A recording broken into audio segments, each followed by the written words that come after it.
So yung pinaka-use ng manual mode, pwede nyo siyang gamitin kung gusto ninyong i-control yung speed ng inyong sasakyan. Kumbaga, kayo yung magkakambyo. So halimbawa, ang gusto nyo lang na takbo ng sasakyan is not more than 20 kph. So pwede nyo siyang i-switch to manual mode. Okay? Then stay nyo lang siya sa gear 1. Yan. So kahit anong apak ninyo sa gas, hindi bibilis yung takbo ng sasakyan ninyo. Kumbaga, nasa ano lang yan, 20 kph lang talaga yung takbo ninyo. Kumbaga, makokontrol nyo talaga yung speed ng inyong sasakyan.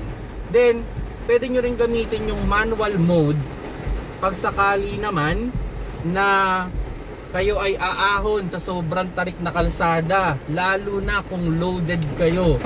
Kung ayaw ninyong mabitin yung inyong automatic, so pwede nyong gamitin yung manual mode niyan. So halimbawa, bago pa lang umahon, switch nyo na sa manual mode, lagay nyo sa first gear o second gear, kusa na yan aahon, na hindi mahihirapan yung inyong makina at yung inyong transmission. Then, pwede nyo rin siyang gamitin sa pababa.